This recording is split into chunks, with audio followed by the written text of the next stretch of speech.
Start करिए। Hello friends, good morning.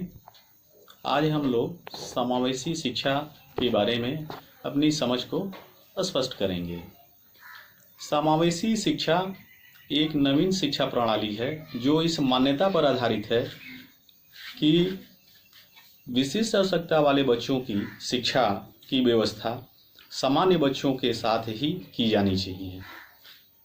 इस प्रणाली का प्रमुख उद्देश्य यह रहा कि सामान्य बच्चों के साथ जब हम विशिष्ट बच्चों को रख करके शिक्षा प्रदान करेंगे तो विशिष्ट आवश्यकता वाले बच्चों में सामाजिक कुशलता तथा सामाजिक गुणों का सहज ही विकास हो जाएगा तथा उनका सामाजिक समायोजन भी सरलता से हो सकेगा।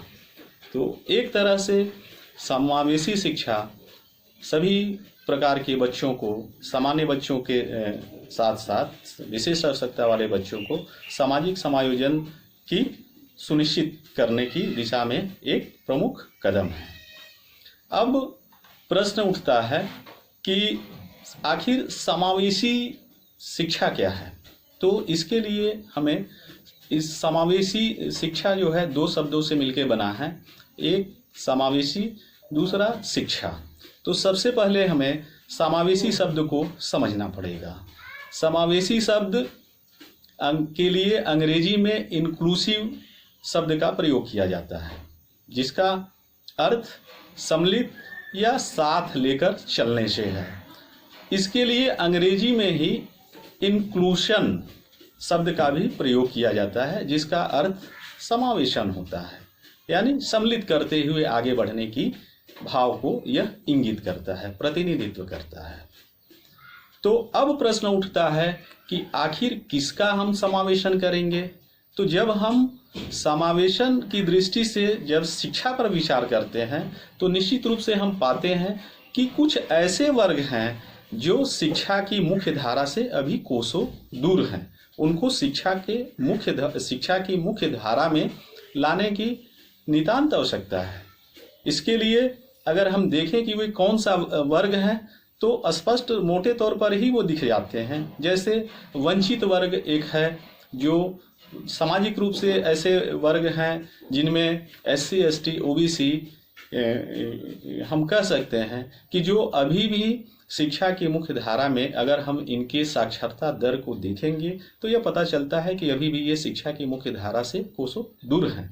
यद्यपि स्वतंत्रता प्राप्ति के बाद हमारी सरकारों ने इस दिशा में बहुत सारा काम किया तथा वर्तमान में भी इस दिशा में समावेशन की प्रक्रिया को बढ़ाने का कार्य ही चल रहा है, जिसके तहत हम कह सकते हैं कि प्राथमिक विद्यालयों में जब सरकार उसमें पढ़ने वाले बच्चों को मिड डे मील खाने के लिए, पहनने के लिए कपड़े जिसे हम ड्रेस कह सकते हैं तथा पढ़ने के लिए किताबें निःशुल्क देती है, तो यह समावेशन की प्रक्रिया को बढ़ाने का ही कार्य कर रही होती है, जिससे कि वे अगर आर्थिक कारकों के कारण शिक्षा की मुख्य धारा से दूर रहे हैं तो इन कारकों का प्रभाव इनकी शिक्षा व्यवस्था पर न पड़े और ये शिक्षा की मुख्य धारा में सम्मिलित हो सके। संविधान में भी SC, ST के लिए शैक्षिक प्रावधान किए गए हैं, जबकि OBC के लिए बाद में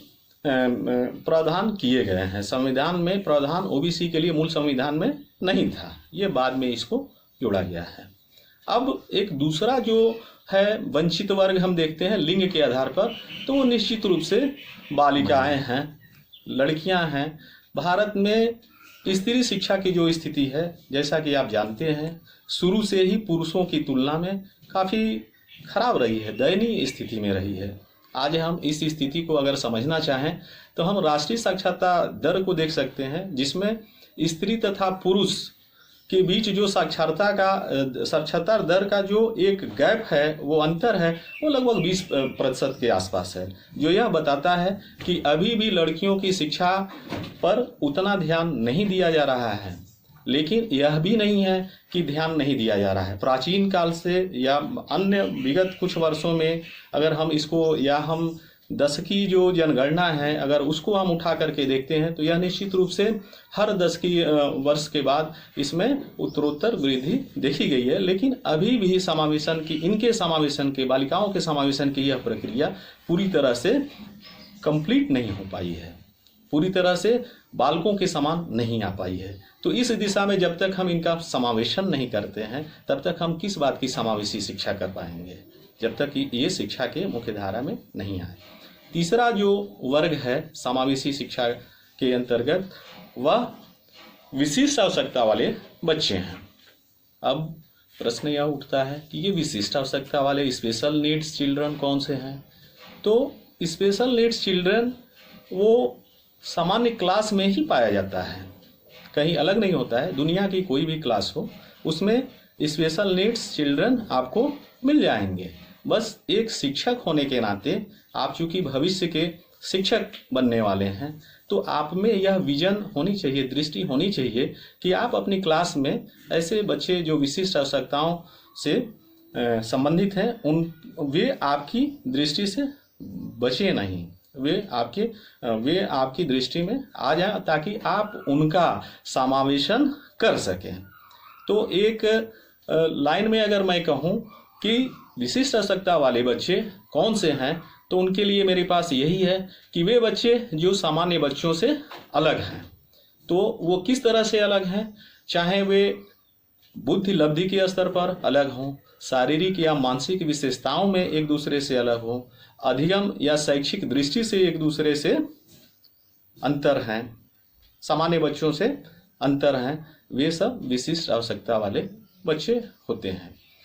दूसरे शब्दों में हम कह सकते हैं कि विशिष्ट आवश्यकता वाले बच्चे वे बच्चे हैं जो शारीरिक, मानसिक,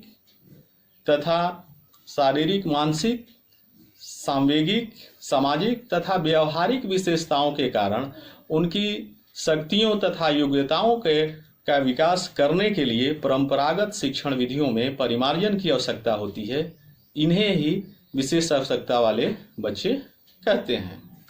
ये विशेष आवश्यकता वाले बच्चों पर ध्यान देना क्यों जरूरी है? इसलिए कि विशेष आवश्यकता वाले बच्चे सामान्य पाठ्यक्रम से और सामान्य शिक्षण विधियों से समान या औसत बच्चों के समान लाभान्वित नहीं हो पाते हैं। इस कारण वे शिक्षा की प्रक्रिया में पिछड़ जाते हैं तथा शिक्षा के मुख्य धारा से दूर हो जाते हैं।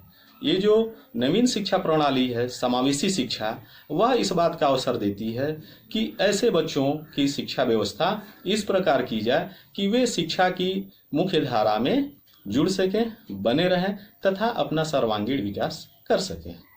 इस प्रकार हम कह सकते हैं कि समावेशी शिक्षा के कारण जो समाज के अक्षम बच्चे हैं, दिव्यांग बच्चे हैं, उनकी योग्यताएं और शक्तियों का समुचित रूप से विकास करके न केवल उनको स्वावलंबी व आत्मनिर्भर बना सकते हैं, बल्कि उनकी योग्यताओं का समाज व राष्ट्र के विकास तथा योगदान के लिए भी लिया जा सकता है। उदाहरण के लिए अमेरिका के राष्ट्रपति रूजवेल्ट पोलियोग्रस्त थे। भारत में महाकवि सूरदास जन्मांध थे तथा महान एवं प्रसिद्ध वैज्ञानिक आइंस्टीन, जिनका भाषा का विकास देर से ही हुआ, लेकिन इनकी शिक्षा व्यवस्था अच्छे ढंग से हुई, जिसके कारण न केवल ये अपने बल्कि समूचे विश्व एवं अपने समाज व राष्ट्र के लिए अमूल्य निधि के रूप में आज भी ये योगदान दे रहे हैं। तो शिक्षा में जब से समावेशी विचार आया है, इससे न केवल समाज के दिव्यांग लोगों, बच्चों के प्रति समाज का दृष्टिकोण बदला है, बल्कि उसमें आमूल-चूल परिवर्तन भी आया है। आज हम देखते हैं कि बहुत से दिव्यांग बच्चे हैं जो विभिन्न सेवाओं में, प्रशासनिक सेवाओं में अच्छे पद पर हैं और पूरे अपने योग्यता के साथ अच्छा कार्य कर रहे हैं। तो यह समावेशी शिक्षा का एक हम लाभ ही इसको कहेंगे। देखते हैं इस वीडियो में आपने समावेशी शिक्षा का अर्थ तथा इसके उद्देश्य और लाभ के बारे में आपने जाना है। अब अगले वीडियो में विशिष्ट आवश्यकता वाले बच्चे जितने हैं उनमें सबके अलग अलग पहचान की वो हैं, लक्षण हैं, तो उनके प्रकार हैं और उनके प्रकार के हिसाब से ही उनकी शिक्षा की व्यवस्था भी की जानी चाहिए। इस सब के बारे में हम आगे स्पष्ट करेंगे।